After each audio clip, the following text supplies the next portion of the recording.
à tous, on se retrouve aujourd'hui pour démarrer une nouvelle semaine de vlog. J'espère que vous allez bien, j'espère que vous avez passé un bon week-end.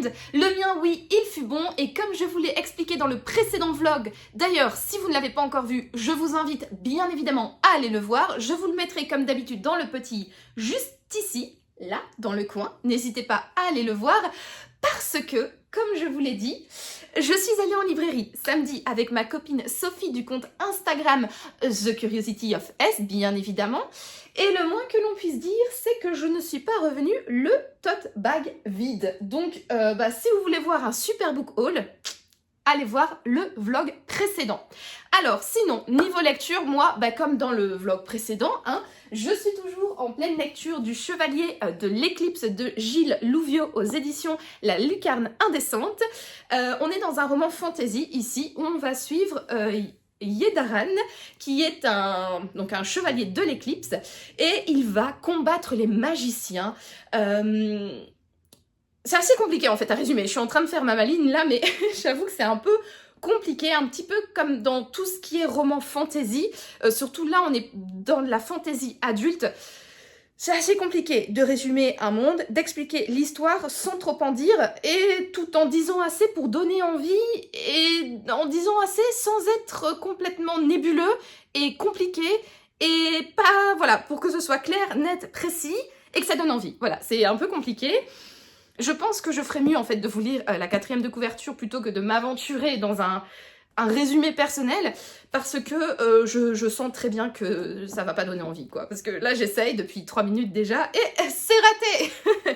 Alors, du coup, pour quelque chose d'un petit peu plus professionnel, je vous lis la 4e de couverture. Donc, devenu récemment chevalier de l'éclipse, Yédaran sillonne le monde pour combattre les magiciens du soleil. Il voit son ordre s'éloigner des valeurs d'antan. Oui, c'est vrai. Solven abandonne sa vie confortable après avoir usé d'une magie noire.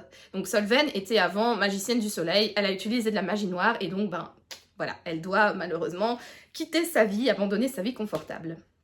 Depuis, elle s'enivre pour échapper aux voix qui hantent son esprit. Le destin de ces deux êtres que tout oppose va inexorablement se lier dans un monde en bascule qui éprouvera tous leurs principes.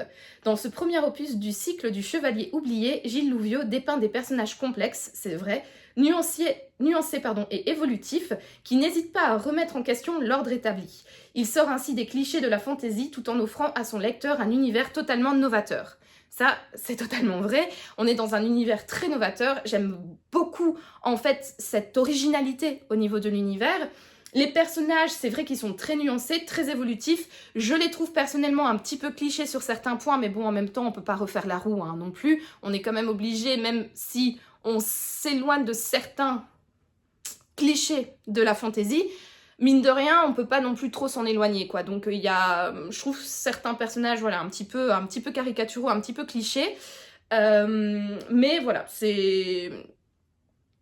hormis ça, c'est vrai que voilà, il s'éloigne un petit peu de ce qu'on a l'habitude de voir dans les romans fantasy. Après, je trouve que l'univers est quand même relativement complexe. Pas intéressant pour autant. Enfin, je veux dire, pas intéressant. Vous voyez, la double négation.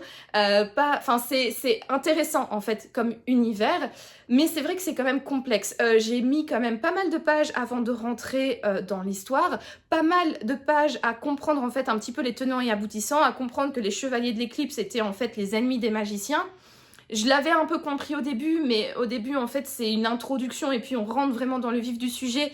Et pour un peu comprendre les rouages de ce monde, qui est ami avec qui est ennemi avec qui, j'avais un peu du mal à comprendre. Également pour tout ce qui est les chevaliers de l'éclipse, pour comprendre qui ils étaient, quelles étaient leurs particularités et quelles étaient leurs fonctions en fait dans ce royaume, j'ai mis un certain temps avant de le comprendre. Alors, est-ce que c'est parce que c'est expliqué dès le début et moi je n'ai pas du tout capté, ou parce que j'ai lu de manière pas attentive ou j'en sais rien, je ne crois pas.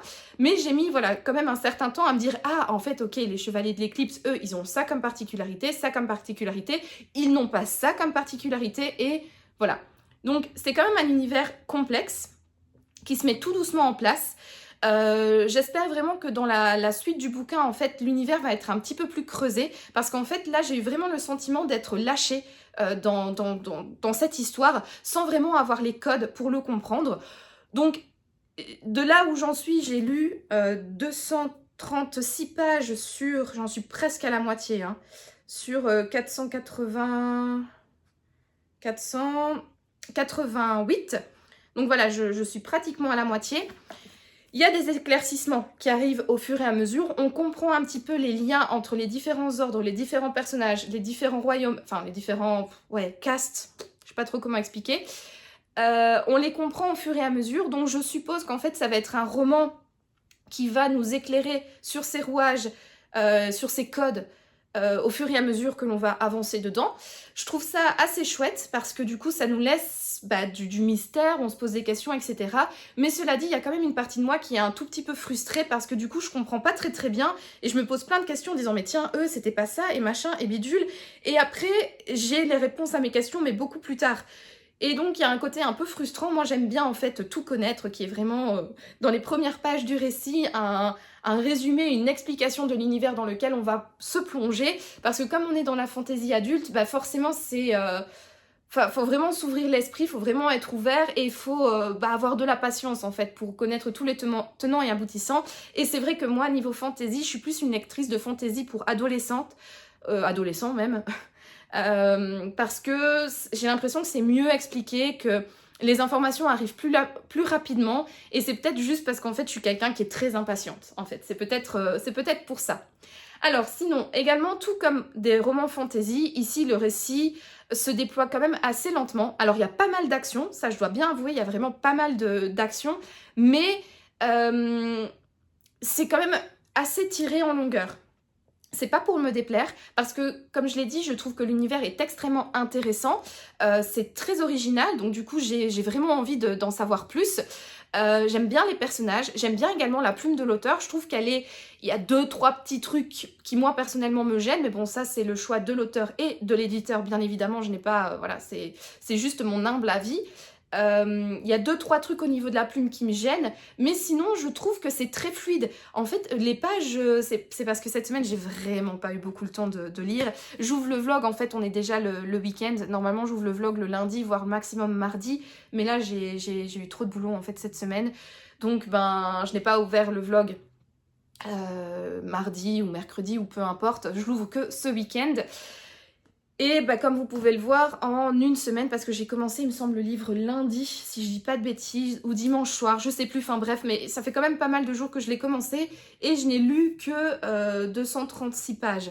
C'est pas beaucoup, je trouve, même si le livre c'est un grand format, les pages sont quand même bien remplies, mais ça se lit vite en fait. La plume est vraiment agréable, je trouve que les pages elles défilent rapidement, et donc voilà, j'ai tout ça cumulé. Ça prouve bien que je n'ai pas beaucoup lu en fait cette semaine. Enfin bref, petit aparté, tout ça pour dire que je trouve que la plume elle est vraiment fluide, elle est très agréable, malgré la complexité des noms, des personnages, des clans, des races, des personnes, des lieux également qui sont un petit peu compliqués, parce qu'il faut vraiment les lire, parce que Yé-Daran, enfin maintenant c'est bon, je le lis d'une fois, mais les premières pages j'étais, attends, Yé-Daran, ouais ok. Pareil pour les noms de lieux, la première fois qu'on les voit, il y a beaucoup de W, Y, T, L, etc. Enfin c'est un peu compliqué en fait de le lire de manière assez fluide, vu que c'est un univers complètement créé et qui n'existe pas. Donc c'est vrai que malgré ça, qui ralentit la lecture, parfois la complexité des descriptions, parce que voilà, il va décrire un combat, etc. Donc faut quand même être concentré pour un peu cerner ce qui se passe. Je lis quand même rapidement, donc vraiment la plume elle est très agréable, elle est très fluide, c'est véritablement un vrai plaisir. Après... l'histoire est bien, mais c'est là où je me dis que vraiment moi j'aime bien la fantaisie, mais je préfère la fantaisie pour adolescents, parce que je trouve que ce roman se rapproche, sans vouloir vraiment faire de comparaison, parce que je vois déjà les grands fans de la série me sauter dessus dans les commentaires pour me dire non, ce n'est pas vrai, on ne peut pas comparer aucun livre au Seigneur des Anneaux.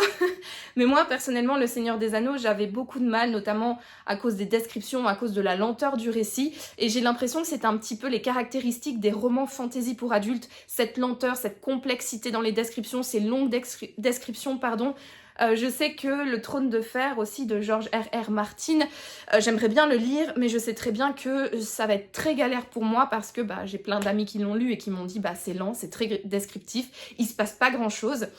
Et donc je crois clairement qu'en fait le genre fantasy pour adultes, c'est pas trop le genre qui me correspond parce que comme je l'ai dit, je suis quelqu'un de très impatient, j'ai besoin que les récits se déroulent vite, rapidement, d'avoir très rapidement les informations, surtout dans un univers que je ne connais pas. Moi j'aime véritablement avoir des... Voilà, j'ai un côté impatient quoi, donc du coup il me faut les réponses assez rapidement et si je comprends pas, ça va vraiment me saouler de rester pendant 150 pages dans l'incompréhension. Il n'y a que dans les thrillers que je suis un petit peu plus patiente parce que dans les thrillers, il y a un schéma quand même assez répétitif ou en tout cas, on peut se permettre de faire des théories beaucoup plus facilement que dans de la fantaisie, quoi. Parce que la fantaisie, ça parle tellement dans tous les sens. Bref, tout ça pour dire que je trouve que le roman est un peu long, un peu lent. Mais à la fois... univers original, personnage intéressant, bonne plume, donc je suis un peu... alors je vais pas dire mitigée, parce que j'aime vraiment bien l'histoire, j'ai envie d'aller au bout, mais il y a ce côté qui me dit « Tain, j'aimerais bien juste avancer plus vite ». Alors je crois clairement aussi que ce sentiment de « Tain, j'ai envie d'avancer plus vite », c'est parce que j'ai pas eu beaucoup de temps cette semaine à accorder à la lecture et que donc quand je rentrais à la maison, je lisais une vingtaine de pages, voire une trentaine de pages max. Je devais fermer mon livre pour vaquer à mes occupations ou pour aller dormir. Pareil le matin, je me mettais dans le bus, j'étais bien dans ma lecture, mais après une vingtaine, une trentaine de pages, je devais fermer le livre parce que je suis arrivée à mon lieu de travail et que je dois travailler. Le midi, j'ai réussi pour une fois à lire un petit peu sur mon temps de midi, mais pareil, ça se résume à 10 pages, quoi. C'est pas grand chose. Et donc, je pense que ce sentiment aussi de c'est long et ça m'énerve, entre guillemets, c'est parce que j'ai pas pu me plonger dans le livre comme je l'aurais souhaité. J'ai pas pu me plonger pendant 1 heure, 1 heure et demie, voire 2 heures le soir et bouffer des pages et des pages. Et je pense aussi que c'est pour ça que j'ai un sentiment, un petit sentiment de personne frustrée, de ne pas avancer aussi vite dans l'histoire et donc de ne pas recevoir les réponses à mes questions ou les informations, les informations détaillées sur l'univers, sur les personnages, etc. Au rythme que je le souhaiterais, en fait. Voilà. Si ça tombe, ça arrive dans 30 pages, mais les 30 pages, je vais les lire le lendemain, et donc, voilà. Donc, somme toute, en résumé, pour moi, je trouve que c'est vraiment une chouette lecture. L'univers vaut vachement le coup. C'est intéressant. Faut aussi dire que c'est le premier tome d'une trilogie, donc forcément, c'est introductif ou peut-être un petit peu moins haletant que peut-être le deuxième, voire le troisième tome. Mais en tout cas, voilà, je suis quand même curieuse, j'ai envie de le continuer, j'ai envie de le lire.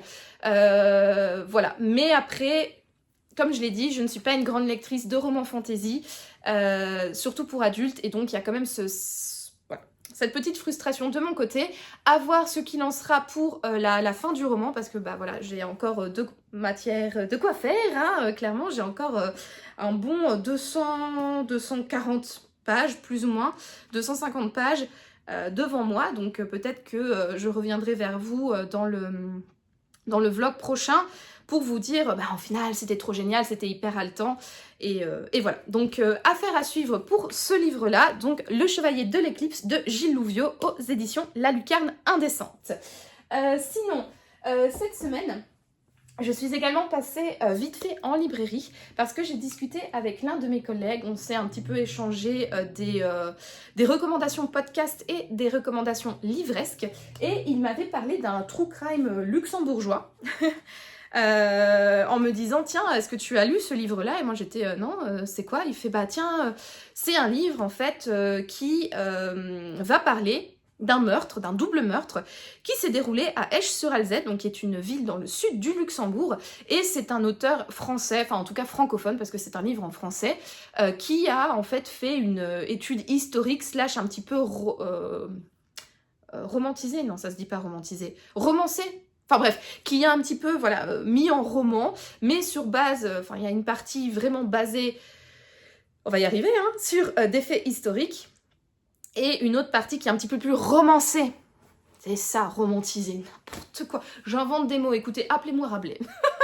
Bref, du coup, je suis passée en librairie et j'ai acheté un livre. Je vais enlever ça pour que vous puissiez mieux le voir. C'est ce livre-ci, donc Tout devait disparaître, histoire véridique d'un double meurtre commis à Esch-sur-Alzette à la fin de l'été 1910 de Jérôme Quiqueret aux éditions Capybara Book. J'adore les capybaras. Capybara.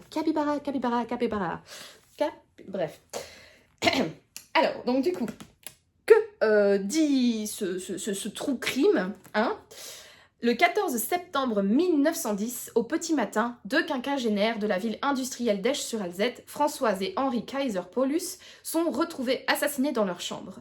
Leur rustique mais spacieuse maison est située à l'orée du quartier ouvrier de la Grens, dans lequel accourent depuis le début de l'année des milliers d'ouvriers étrangers attirés par le chantier de construction d'une nouvelle installation sidérurgique à l'ouest de la ville. C'est dans ce quartier populaire, parmi les nouveaux venus au passé insondable et les membres de vieilles familles échoises qui en structurent encore la vie sociale, que les enquêteurs espèrent dénicher l'auteur de ce crime devenu événement.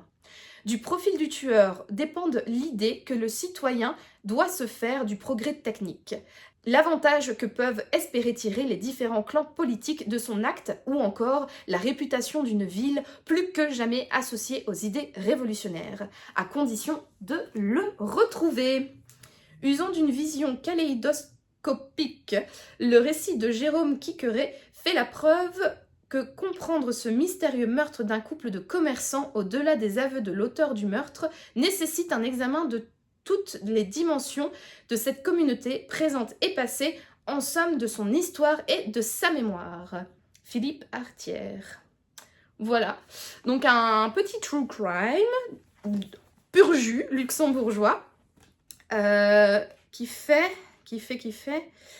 Donc ça, c'est les sources qu'il a été consulté. Ça, c'est les derniers chapitres. Il fait 468 pages, donc c'est quand même un beau bébé. À la fin, il y a pas mal de sources. Il a été consulter les archives nationales du Luxembourg pour aller voir plusieurs documents. Ouais, il y a quand même pas mal de sources. Il y a également des images de ce que j'ai vu en feuilletant. Ouais, voilà, il illustre avec quelques photos. Voilà, ça, écoutez, franchement, ça m'a l'air pas mal. Mon collègue avait vraiment bien aimé ce livre-là. Quand j'ai été l'acheter, le libraire m'a également dit qu'il était vraiment très très chouette. Donc écoutez, à voir. Hein. En tout cas, moi j'avais déjà croisé la route de ce livre en librairie. Mais en fait, Capybara édite souvent des livres historiques. Et donc, comme j'avais vu, en fait, je m'étais arrêtée juste au titre et à l'image, et je pensais en fait que c'était un livre sur la première ou la seconde guerre mondiale, quoi. J'avais pas lu le sous-titre, et effectivement, histoire véridique d'un double meurtre commis à Esch-sur-Alzette à la fin de l'été 1910. Donc la prochaine fois, sur l'étape de e-Luxembourgensia, je me pencherai un petit peu plus sur les sous-titres, parce que si ça tombe, il y a d'autres petites pépites comme ça de true crime luxembourgeois, de true crime local, qui peuvent apparaître sur les étalages des librairies ici au Luxembourg. Donc écoutez, comme j'aime à le dire, c'était une aide, n'est-ce pas, hein. Une chose est sûre, c'est qu'il va pas rester longtemps dans ma palle. J'ai vraiment envie de le lire, et en plus pour en discuter avec mon collègue, voir et puis connaître l'identité du meurtrier de ce couple de quinquagénaires. Voilà donc pour mon achat en librairie. Oups. Je cogne mon livre. Sinon, écoutez, j'ai rien d'autre à vous dire pour aujourd'hui en tout cas. Donc je reviendrai demain pour conclure cette semaine de vlog déjà. Parce que lundi, je pars à Londres pour 3 jours avec mon mari. Et du coup, voilà, je ne conclurai pas le vlog lundi parce que je ne serai pas à la maison. Et voilà, donc bref, je vous dis donc à plus tard.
se retrouve pour clôturer cette 48e semaine de vlog. Alors au final, je ne vous aurais pas repris avant de partir à Londres. Je n'ai pas eu du tout le temps de sortir la caméra avant d'aller prendre mon avion.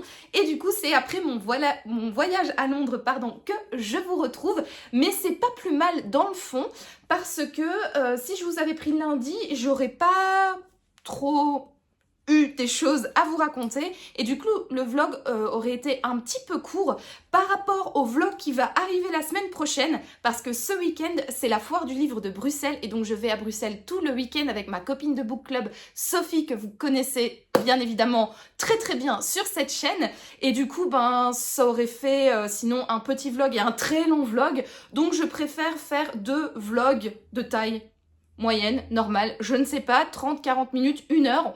Avec moi, on ne sait jamais, ça peut partir dans tous les sens. Les book hauls peuvent être totalement incontrôlables et incontrôlés et tutti quanti. Donc voilà, je me dis qu'au final, c'est pas plus mal de clôturer ce vlog après mon voyage à Londres, parce que du coup, j'ai matière à vous parler de choses intéressantes dans ce vlog-ci également. Donc, intéressante, on va pas dire au niveau de mes lectures, parce que j'ai pas beaucoup avancé dans le Chevalier de l'Éclipse. Au final, je n'ai pas beaucoup lu ce week-end, je n'ai presque pas lu ce week-end, franchement. Et je n'ai pas emporté ce livre-là avec moi parce qu'il est quand même grand, hein. C'est un livre grand format et très gros, assez lourd. J'avais pas envie de le prendre avec moi lors de mon voyage à Londres, donc du coup je l'ai mis de côté sur le temps de partir à Londres. Donc j'ai pas grand-chose à vous dire de plus sur ce livre-là. En revanche, j'ai été optimiste parce qu'en fait j'ai pris un livre avec moi à Londres. J'ai pris donc le livre de Cyril Carrère, La colère d'Izanagi, que je vous ai présenté dans un de mes précédents vlogs. Je vous le mettrai juste ici. En fait, c'est un livre qui fait quoi, 300 et des pages ? 300, ouais, c'est ça, 23 pages. Et je m'étais dit, très bien, je pars 3 jours, j'ai de l'avion, bien évidemment, pour aller jusque là-bas. 100 pages par jour, c'est totalement faisable. Donc, du coup, je vais prendre ce petit livre avec moi et ça me permettra de tenir tout le week-end, enfin, tout mon séjour londonien. Que nenni, mes amis, comme vous pouvez le voir. C'est vrai que même si j'avais le temps de lire, parce que voilà, je ne travaillais pas, en fait, je visite une ville, donc je vais faire des musées, je vais dans des pubs boire des bonnes petites bières, je vais faire du shopping et je me balade beaucoup. J'ai fait 15 km par jour et donc du coup, je me suis pas beaucoup posée, hein, parce que voilà, j'ai marché 15 km et du coup, comme j'ai marché 15 km, le soir quand j'arrivais à l'hôtel, c'était ciao, bonsoir, je me mettais dans le lit et je m'endormais tout aussi sec. Donc du coup, j'ai été très optimiste en me disant que j'allais prendre un livre avec moi pour le lire sur mon séjour. J'ai quand même bien avancé. J'ai lu 76 pages. Ouais, c'est pas Jojo. Au final, voilà, j'aurais mieux fait de pas prendre de livres et... Bref, voilà. C'est vrai que j'ai pas du tout pensé, je m'étais dit ouais, je vais aller me mettre dans Hyde Park, je vais prendre un chai latte, m'asseoir sur un banc et lire. Et puis au final, non, j'ai été faire des musées, je me suis baladée dans la ville, je trouvais ça beaucoup plus intéressant, beaucoup plus chouette en fait que de m'asseoir sur un banc et de lire, alors que, voilà, lire et rester assise toute la journée, je peux le faire quand je suis à la maison, donc bref. Voilà, donc mes calculs n'ont pas été bons, hein, Kevin, clairement. Donc, je vais quand même vous parler de ce livre-là. Et après, je vous présente le petit marque-page que j'ai acheté à Londres et qui est magnifique. Dans ce livre-là, en fait, il y a un policier qui s'appelle Hayato Ishida, qui est un jeune flic assez prodige, qui a véritablement du bon flair. Ceux qui ont lu le livre comprendront cette petite blague. Et qui est voilà, un flic quand même assez doué, mais solitaire. Il a du mal à travailler en équipe parce qu'il ne travaille pas de manière très conventionnelle. Et... on a d'un autre côté Noémie Legrand, si je ne dis pas de bêtises, oui c'est ça, Noémie Legrand, qui est une flic franco-japonaise qui décide de quitter son groupe de cold case parce qu'en fait, il y a du machisme un peu partout, elle en a marre de cette ambiance pourrie et donc on va la mettre en équipe avec Hayato Ishida. qui n'est pas du tout d'accord d'avoir une collègue. Lui, il préfère travailler seul, mais on va l'obliger, entre guillemets, à travailler avec Noémie. Quel beau prénom, n'est-ce pas? Et on va les mettre sur l'enquête d'un incendie qui a ravagé plusieurs immeubles à Shinjuku. Il y a eu un incendie criminel, voilà, qui a détruit une tour et plusieurs bâtiments alentours. Et bah voilà, on sait que c'est un incendie criminel et donc on va mettre Hayato et Noémie sur cette enquête. En parallèle, on va suivre deux jeunes étudiants en musique. Alors c'est Suzuka et je sais plus comment le deuxième s'appelle. Il s'appelle Kenta. Voilà, Suzuka et Kenta, qui sont deux étudiants. Alors, eux, on les suit parce qu'ils ont perdu leur job étudiant, parce qu'ils travaillaient dans une maison d'édition qui était dans une des tours qui a pris feu. Et donc, voilà. On suit juste ces jeunes gens-là pour l'instant. De ce que j'en sais, bah, ils ont perdu leur job étudiant et ils doivent, ou en tout cas, ils veulent en retrouver un. Voilà, je n'en sais pas plus. Je me doute que les histoires vont être mêlées, qu'il va y avoir voilà, sans doute quelques petits comment on dit, similitudes ou en tout cas rapprochements entre les deux histoires. Mais voilà où j'en suis. Je suis à la page 76, donc j'ai pas des masses avancées. L'incendie a déjà eu lieu, on a déjà fait rencontrer Noémie et Hayato. Les jeunes gens ont été virés et ils recherchent un travail. Donc voilà, j'ai bien avancé tout en avançant pas très bien dans cette enquête. Voilà, je suis qu'au tout début, donc 76 pages sur, j'avais dit quoi, 323, quelque chose comme ça. Donc voilà. Écoutez, je trouve que ce livre-là est extrêmement bien écrit. J'aime vraiment bien la plume de Cyril Carrère. C'est fluide, c'est agréable. Moi j'ai du mal, je suis une lectrice qui a besoin de silence ou du moins d'être dans ma bulle pour lire. J'ai vraiment du mal à lire quand il y a du bruit environnant. Et pourtant j'ai quand même lu ce livre à l'avion, à l'aéroport et également dans un pub en attendant mon mari qu'il me rejoigne après avoir terminé sa journée de travail.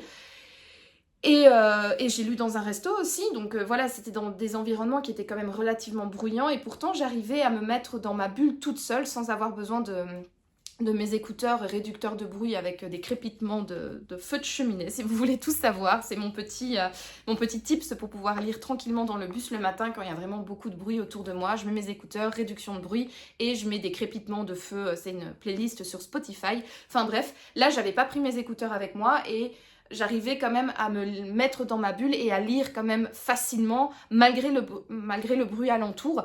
Et en fait, je me suis rendu compte de cela et je me suis dit que c'était vraiment grâce à la plume qui est facile à lire. Et donc, même mon esprit qui était un petit peu perturbé par les bruits environnants arrivait à bien se focaliser sur le récit et à enchaîner les pages quand même assez rapidement. Donc, chouette plume. Franchement, c'est la première fois que je lis un livre de Cyril Carrère et c'est une belle découverte pour moi. J'ai bien évidemment hâte d'avancer dans ce livre-là parce qu'on est dans un thriller, on est dans un roman noir, on va suivre des policiers, ça se passe au Japon en plus, donc voilà, ça réunit un petit peu toutes les choses que j'aime en littérature. C'est vrai que ça change de ce livre-là, qui est un livre fantasy, que moi je considère en tout cas fantasy pour adultes, qui n'est pas véritablement mon genre de prédilection, c'est beaucoup plus lent, c'est moins rythmé, donc c'est sûr que ça m'a fait du bien de me plonger un petit peu dans ce livre-là, mais mine de rien, j'ai fortement envie d'avancer dans le Chevalier de l'Éclipse quand même. J'espère vraiment le terminer avant la foire du livre de Bruxelles. On est jeudi aujourd'hui et je pars demain après-midi, donc vendredi après-midi à la foire du livre de Bruxelles. J'ai quand même 3 heures de train. En plus, demain je suis seule. Normalement, je devais faire le chemin et partager ma chambre d'hôtel avec Sophie, mais elle me rejoindra que samedi. Donc je serai toute seule vendredi soir. Je vais voir ce que je vais faire. J'ai envie de me faire livrer de la nourriture dans mon hôtel pour être toute seule dans ma chambre et pouvoir avancer dans ma lecture. J'espère en tout cas pouvoir bien avancer dans le train et demain soir pour au moins le terminer avant de rencontrer l'auteur à la foire du livre de Bruxelles. Bref, stay tuned, hein, comme j'aime bien le dire, et de toute manière, vous en saurez plus dans le précédent vlog. Donc voilà un peu pour mes 2 lectures en cours. Il y a quand même un point commun entre ces 2 lectures, hein, le rouge et le noir sur la couverture. Voilà, on trouve des points communs partout. Sinon, donc je vous l'ai dit, je suis partie à Londres, page 76. Hop, je vais mettre ça pour vous présenter mon marque-page. C'était vraiment chouette. Mon petit séjour, j'aime beaucoup Londres. Je remarque que c'est quand même une ville que j'aime énormément. Je prends à chaque fois énormément de plaisir d'aller là-bas. Même dans les quartiers que j'ai déjà fait, refait. J'aime bien aller dans mes petites chapelles habituelles, notamment chez Fortnum et Mason, pour aller chercher des biscuits et du thé. Je me suis fait bien plaisir d'ailleurs sur le thé. Je pense que j'ai ramené 6 paquets. Un peu plus de 600 grammes parce qu'il y en a il y en a 2. C'est un peu plus de 100 grammes les boîtes que j'ai ramenées. Enfin bref, j'ai ramené 6 paquets de thé, donc j'ai bien craqué mon slip. Mais vous le savez, j'adore boire du thé. Je ne bois quasiment que ça. Donc voilà, ça va être vite écoulé, ce petit stock que je me suis fait.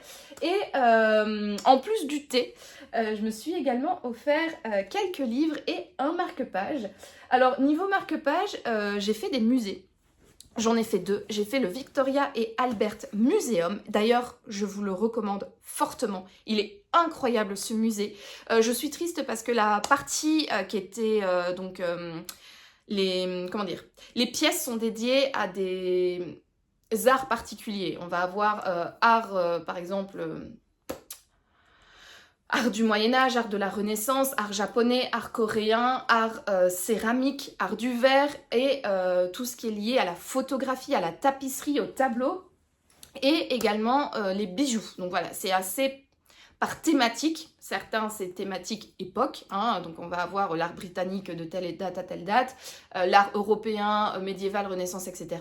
Mais à part ces, on va dire, 2 parties temporelles, tout le reste c'est par thématique. Donc soit thématique pays, soit thématique liée à la matérialité ou à un objet. Et moi, je me réjouissais énormément de voir la collection de bijoux qu'ils avaient au Victoria et Albert Museum et malheureusement, cette section était fermée pour ma visite. Mais enfin, ce n'est pas grave parce que j'ai quand même passé 4 heures dans le musée en ne faisant pas ces salles-là. Mais vraiment, si vous aimez faire des musées, que vous aimez la diversité, que vous n'avez pas nécessairement envie de vous enfermer dans un type de collection, comme par exemple une collection de peinture ou de portraits ou que sais-je, le Victoria et Albert Museum, il est trop bien. Il y a vraiment de tout. Pour tous les goûts, véritablement, et c'est un grand musée, en plus il est gratuit, l'ambiance est très agréable. Moi quand j'y suis allée, donc je suis allée à l'ouverture à 10 h, il n'y avait pas grand monde. Après le musée c'est un petit peu plus rempli, mais c'était quand même très agréable dans les salles, même si elles étaient un peu plus bondées qu'à mon arrivée, c'était quand même une expérience très chouette en tant que visiteur. Franchement je vous le recommande fortement. Et j'ai également fait la Wallace Collection, donc ça c'est un plus petit musée, c'était un baron qui a collectionné des œuvres d'art et il en fait du bruit mon mari, dis donc, il sait pourtant que je suis en train de filmer et qu'il faut le silence absolu pour ne pas déranger la queen qui parle. Sinon, attendez, j'enlève ma petite couronne imaginaire, je reprends. Donc je disais, oui, la Wallace Collection, donc c'est un baron qui a accumulé des œuvres d'art au fil des ans.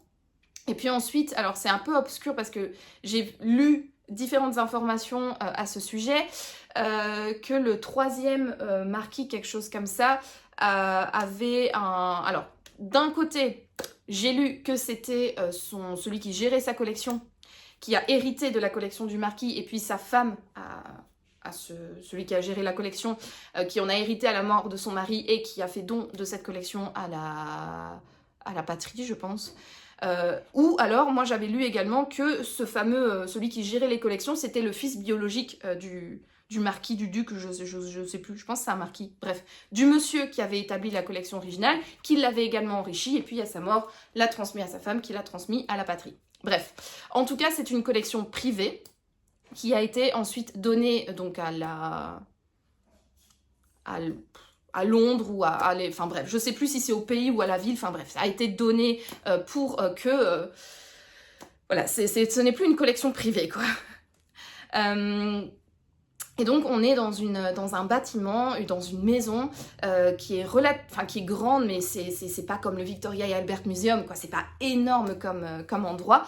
Et franchement c'est impressionnant, les œuvres qu'ils ont collectionnées. En plus je suis trop contente, j'ai vu l'une de mes peintures préférées, c'est Les Hasards heureux de l'Escarpolette de Fragonard, qui est un tableau sublimissime, qui est l'un de mes tableaux préférés. J'ai toujours rêvé de le voir en vrai et là ben j'ai réalisé mon rêve. Je vous avoue que j'ai été assez émue quand j'ai croisé le chemin de ce tableau. J'ai eu les petites larmes qui me sont montées aux yeux. C'était véritablement une beauté, encore plus belle en vrai que sur photo. Enfin bref, tout ça pour vous dire que j'ai fait des musées et vous le savez, quand je fais des musées, j'aime bien normalement ramener des petits souvenirs, que ce soit des cartes postales ou des marque-pages. Mais malheureusement pour moi, je n'ai pas du tout trouvé mon bonheur dans les différentes boutiques des musées. Je dois bien avouer que j'ai pas vraiment trouvé de marque-page dans les boutiques. Les cartes postales souvenirs, il n'y en avait pas des œuvres qui m'ont marqué ou qui m'ont touché ou qui m'ont plu. D'ailleurs à la Wallace Collection, j'étais étonnée de ne pas voir de cartes postales du Fragonard que j'aimais bien, mais bon bref. Donc du coup, je n'ai pas ramené de cartes postales et pas non plus de marque-page. Et ça, j'étais franchement étonnée parce que autant en France et même en Espagne, quand on va dans des musées, il y a souvent dans les boutiques souvenirs des marque-pages avec des œuvres du musée ou de l'institution reproduites dessus. Et là, à Londres, que chic. Vraiment, rien. Je n'ai rien trouvé. Heureusement, je suis allée dans une librairie, la librairie Dante, qui est juste à côté de la Wallace Collection d'ailleurs. Et là, j'ai trouvé des marque-pages et vous allez voir, ça va être un petit peu le fil rouge de la suite de ce vlog. J'ai trouvé un petit marque-page Paddington, comme vous pouvez le voir, regardez. J'ai également ramené un petit nounours Paddington pour mon plus grand bonheur. Parce qu'en fait, Paddington, j'adore ce personnage. Je l'ai découvert dans les films avec... comment il s'appelle cet acteur? Celui qui joue dans Downton Abbey. Je sais plus du tout comment il s'appelle, mais bref, j'avais découvert ce film il y a quelques années et j'avais eu un crush vraiment pour Paddington. Je trouve que ce nounours, il est trop mignon, il est chou, il est gentil, c'est plein de... Voilà, on a envie de lui faire des câlins, c'est vraiment tout minouche comme tout. Et donc, forcément, Londres, c'est un petit peu the place to be quand on aime bien Paddington. Donc, j'ai ramené pas mal de petits souvenirs liés à cet ourson, dont notamment ce marque-page que je trouve vraiment trop chou. Voilà. Et en plus, là, on a Paddington qui lit un livre, donc voilà, le lien est tout fait. Je suis trop contente, c'est un beau marque-page en carton, donc bien solide, avec le petit Paddington. Et également, lié à cet ourson, j'ai ramené des livres Paddington. J'en ai ramené deux. Parce que en fait celui-là c'est l'histoire originale, donc le premier tome des histoires et des aventures de Paddington, et en fait ce livre-là c'est un petit peu la version simplifiée et abrégée pour enfants, mais en fait ce qu'il y avait dans celui-là qui n'avait pas dans celui-là, c'était les magnifiques illustrations, voilà, de Paddington. Oh, que je trouve vraiment trop mignonne. Je trouve ça trop chou, trop beau. Et en fait, quand j'ai vu ce petit bouquin, j'ai eu un petit crush sur les illustrations et je me suis dit, bon bah vas-y, prends-le.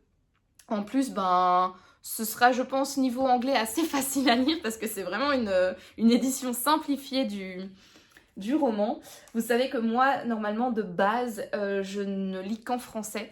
Je n'aime pas lire dans une langue étrangère, j'ai l'impression de faire un exercice scolaire. En plus, j'apprends des langues étrangères sur mon temps libre, notamment pour le travail. J'apprends le luxembourgeois et l'allemand. J'ai décidé également de mon côté d'apprendre le japonais, donc ça fait quand même beaucoup.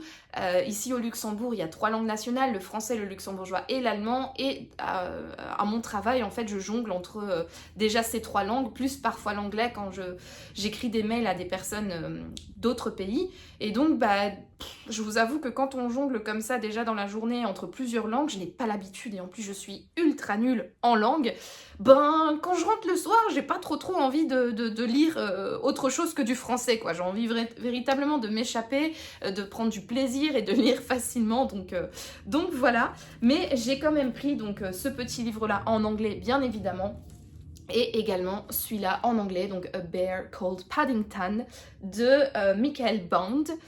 Parce qu'en fait, je l'ai feuilleté, donc je suis allée à Harrods. J'étais faire mon petit tour à Harrods et ils ont une super librairie. D'ailleurs, je vous ai mis de l'autre côté, Noémie. Je vous ai mis juste avant des petits rushs des différentes librairies que j'ai été visiter, dont celle de Harrods.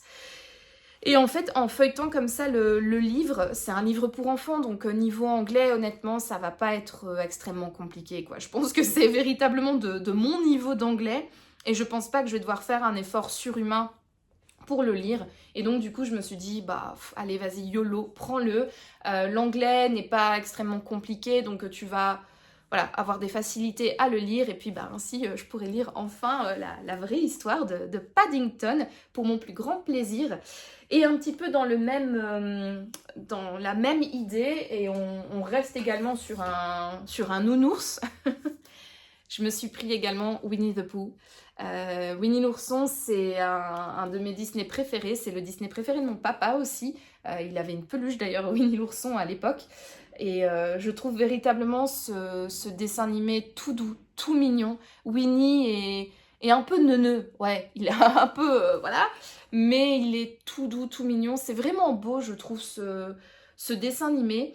Et quand j'ai vu le beau livre qu'ils avaient à Harrods, je me suis dit que ce serait aussi sympa de découvrir cette histoire, hein, parce que je ne connais que le dessin animé. Je n'ai jamais lu Winnie l'ourson, même en français.